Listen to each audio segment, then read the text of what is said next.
Haleluya. Bertemu kembali di dalam program Yesus Kuatku. Sebelum kita dengarkan renungan kebenaran firman Tuhan pada hari ini, mari kita satu di dalam doa. Kita mohon Tuhan yang membimbing dan memberkati dan memberikan hikmat kepada kita agar kita dapat pahami apa yang jadi kebenaran firman Tuhan dalam renungan kali ini. Bapa di dalam kerajaan surga, kami datang kepadamu. Kami akan dengarkan sebagian daripada kebenaran firman-Mu.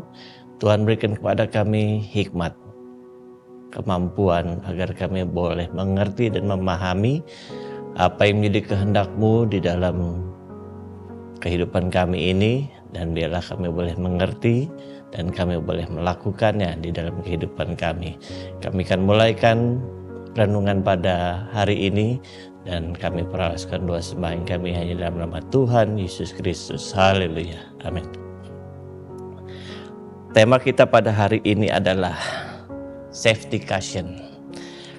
Safety cushion ini adalah alat pengaman yang terbuat dari karet atau busa dan sebagainya, dan dipergunakan sebagai peredam atau pelindung agar seseorang itu tidak jatuh, tidak terbentur yang dapat mengakibatkan orang tersebut cedera. Dan mari kita lihat kebenaran firman Tuhan di dalam Mazmur 37 ayat yang ke-23 sampai dengan ke-24. Tuhan menetapkan langkah-langkah orang yang hidupnya berkenan kepadanya. Apabila ia jatuh, tidaklah sampai tergeletak, sebab Tuhan menopang tangannya. Sama seperti safety cushion tadi, tangan Tuhan adalah safety cushion bagi kita. Dan ayat ini merupakan jaminan penjagaan Tuhan bagi setiap orang percaya yang hidupnya ada di dalam Tuhan, yang hidupnya senantiasa berkenan di hadapan Tuhan, yang hidupnya senantiasa bersandar sepenuhnya kepadanya. Dan bahwa setiap langkah hidupnya itu ditetapkan, dilindungi, dijaga, diproteksi oleh Tuhan. Dan kalaupun ada yang jatuh, tergelincir, terpeleset, dan sebagainya, bukan berarti Tuhan tidak cakap, Tuhan tidak mampu untuk melindungi kita. Tetapi lebih kepada orang itu sendiri yang mungkin dengan sadar atau tidak sadar berusaha untuk keluar daripada genggaman tangan Tuhan.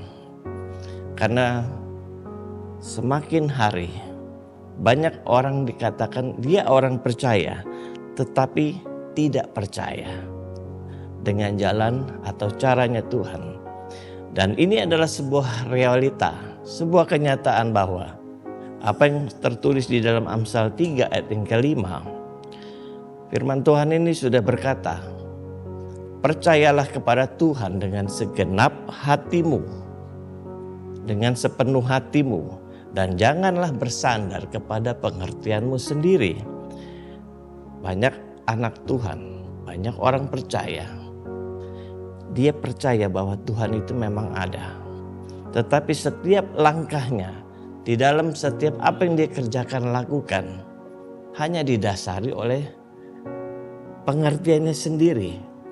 Dia tidak lagi bertanya kepada Bapa, tetapi apa yang menjadi pengalaman hidupnya, apa yang menjadi kepintarannya, itu yang dia pakai untuk menjalani kehidupannya. Sehingga dia tidak lagi bersandar kepada Tuhan, tetapi dia hanya bersandar kepada pengertiannya sendiri, kehendaknya sendiri. Sementara Tuhan tahu bahwa di dalam mengiring Tuhan Yesus, perjalanan yang harus dilalui oleh orang-orang percaya bukanlah jalan yang mulus dan rata. Akan banyak jalan-jalan yang bergelombang, akan banyak jalan-jalan yang sukar. Karena itu Tuhan memberikan jaminan, kalaupun harus jatuh, kalaupun kita jatuh, kita tidak akan jatuh sampai terpeleset, tergelincir, tergeletak. Karena kasih Tuhan itu adalah seperti safety cushion buat kita. Tangan Tuhan yang kuat itu yang akan menopang kita, sehingga kita tidak jatuh tergeletak. Dalam istilah tinju ada istilah knockdown. Waktu kita jatuh, kita hanya knockdown dalam hitungan maksimal 10 detik. Kita sudah dapat bangun kembali. Kita hanya knockdown, bukan knockout yang terkapar dan tidak bisa bangun lagi. Surat ini ditulis oleh Raja Daud. Daud sendiri menulis Mazmur ini. Mazmur ini ditulis oleh seorang yang dekat hubungannya dengan Tuhan. Dan Tuhan pun berkenan atas kehidupan Daud.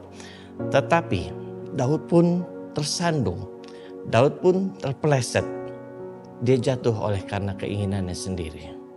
Saat Raja Daud ditegur oleh Nabi Nathan akan dosa-dosanya di dalam 2 Samuel 11 ayat 12. Dia sudah melakukan perzinahan kepada Batsheba dan pembunuhan berencana terhadap Uria. Setelah ditegur, Daud segera sadar. Dan dalam Mazmur 51 ayat yang ke-6, seruan Daud kepada Tuhan, terhadap engkau sajalah aku telah berdosa dan melakukan apa yang kau anggap jahat. Daud segera menyadari siapa yang paling disakiti hatinya, yaitu Tuhan. Dia sudah mengkhianati dan tidak menghargai kasih karunia Tuhan yang sudah dia miliki. Sehingga dalam Mazmur 51 ayat yang ke-12 dan 13, doa Daud kepada Bapa, Tuhan, beriku hati yang baru ya Allah, dan jangan ambil rohmu daripadaku. Daud segera menyadari bahwa masalah utamanya bukan hanya sekedar kesalahan lahiriah yang dia lakukan. Daud menyadari bahwa yang sakit, yang salah itu adalah kondisi batinnya, hatinya, pikiran yang sudah rusak. Daud menyadari bahwa hatinya sudah begitu tercemar oleh dosa, sehingga tidak cukup jika hanya dicuci atau diperbaiki. Daud mohon kepada Bapa, ciptakanlah hati yang baru ya Bapa, beri aku hati yang baru. Sikap atau respon Daud pada saat dia jatuh menjadi pelajaran bagi kita semua. Mazmur 37 ayat yang ke-5 katakan bahwa serahkanlah hidupmu kepada Tuhan dan percayalah kepadanya dan ia akan bertindak. Kata serahkanlah berarti roll together. Artinya mari kita memulai bersama kembali, berangkat bersama kembali, berjalan bersama kembali, dilakukan bersama kembali. Sekalipun harus memulai kembali dari awal, tetapi kali ini kita berjalan bersama-sama dengan Kristus Yesus. Sehingga kita tidak lagi jatuh tergeletak, tetapi ada tangan Tuhan yang senantiasa menjaga, memelihara kehidupan kita. Haleluya. Bapa di dalam kerajaan surga, terima kasih buat kebenaran yang sudah kami dengar pada hari ini. Biarlah ini menjadi teguran bagi kami bahwa kami harus senantiasa hidup berkenan di hadapan-Mu, senantiasa mengandalkan Engkau di dalam setiap apa yang kami kerjakan lakukan, bukan hanya perkataan, perbuatan, tetapi dalam hati kami, pikiran kami, senantiasa juga melakukan apa yang menjadi kehendak-Mu dalam hidup kami. Terima kasih Tuhan, kami perawaskan doa sembahyang kami ini hanya di dalam nama Tuhan Yesus Kristus. Haleluya, amin. Bersama Yesus, aku kuat.